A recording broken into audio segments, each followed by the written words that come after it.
Почитувани колеги, морам да признам дека ми се допаѓа вака украсена говорницата.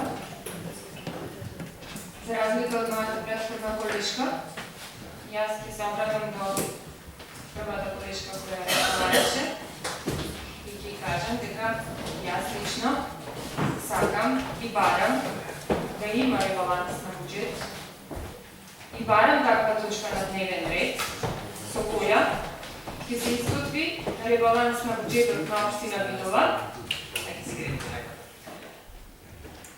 во кој ќе бидат опфатени Битола и битолчани и со кој ребаланс ќе се одделат средства за стадион, спортска сала, затворен базен, жичара, топлификација, гасификација, tumбекафе, планинарски дом, инфраструктура, поранешна касата.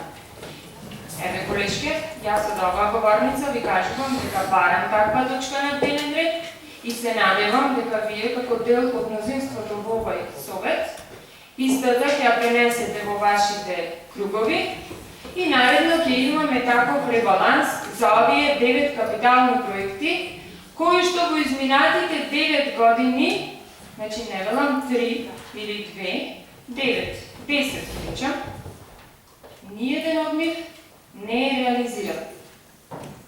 Уште една работа која што имам кажано од оваа говорница е дека нема да ги цитирам бројките кои се напишани во ребалансот на буџетот или пак во буџетот, заради тоа што тие бројки се напишани онака како што му одговара на Талески. Додека ги пишува така, јас немам намера да ги цитирам. Понатаму, наместо да разгледуваме ребаланс на буџет, во кој што ќе одделиме средства за овие работи, ние разгледуваме ребаланс на буџет за општина Битола, во која училиштата имаат долг од приближно 2 милиони евра. Разгледуваме буџет во кој што се тепаме да добиеме информации за Битфест, колку се потрошило и како се потрошило, а она што допира до нас е дека Битфест е направен на агресија, дека фактурите не се платени. Ако е поинаку, сете ги фактурите, па ќе видиме точно колку средства за што се потроши. Но најважно од се е дека го донесовте премиерот и отвори 20 метра игралиште за тенис. Тоа е најважно за Битола. Почитувани колеги, една работа ќе ви кажам. Талески не го реализирал она што мора да го реализира и што му опрска кон граѓаните кои плаќаат даноци и такси, а тоа е инфраструктурата во поранешната касарна, па ние очекуваме дека ќе направи нешто од овие проекти и се уште се надеваме дека со овој ребаланс нешто ќе се смени во Битола. Ќе спомнам уште една работа. Имаме администрација која работи во општина Битола. Дали некој знае дека за таа администрација е предвидено К15 и дека нивните средства стојат под некоја ставка, која искрено не знам ни која е, ни каде е, меѓутоа Талески нема намера да му ги исплати, туку ќе ги искористи, како што обожава да каже, за други услуги. Други услуги е едно од најкористените средства во неговиот мандат.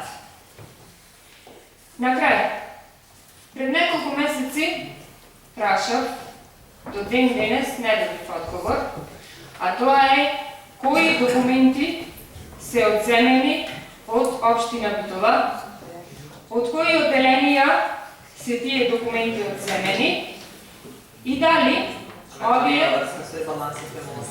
Добро, представете вака, сега ќе опрекина моето обраќање и ќе ве запрашам кој дел од моето прашање нема врска со ребалансот. Значи, ребаланс на буџет се врши врз основа на документи. Така? Или вие го правите без документи? Дали во тие документи, значи, дали во тие документи кои се користени за ребалансот, постојат документи кои се копирани, не се оригинални?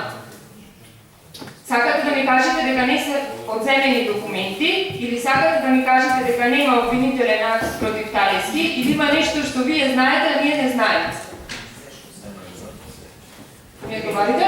Видителство ги прашат, ајде ќе продолжете се на... Почитувана председателки, јас знам дека ваша работа е да го браните градоначалникот, меѓутоа моја работа како советник е да ги бранам интересите на општината. Значи, јас не излегов од дневен ред, ребаланс на буџет се врши, се прави врз основа на документи. Доколку одреден број на документи се одземени од одделенијата во општина Битола, ние како советници тоа треба да го знаеме, а и вие како председател на совет. Јас ви кажувам она што слушам. Сакам да ми одговорите, ако знаете нешто што јас не знам, тогаш мислам дека е редно да го споделиме тука пред сите. Ви благодарам. Колега, не е советничко прашање. Ако некој прашува дали нешто во општина Битола е одземено, кога не е советничко прашање. Колегата ме прашува од место. Кој го прашувате вие? Вас ме прашувам. Значи нямаме таква информација. Мило ми, ако немате, меѓутоа со ова прекинување мое во изјавата, сметам дека имате.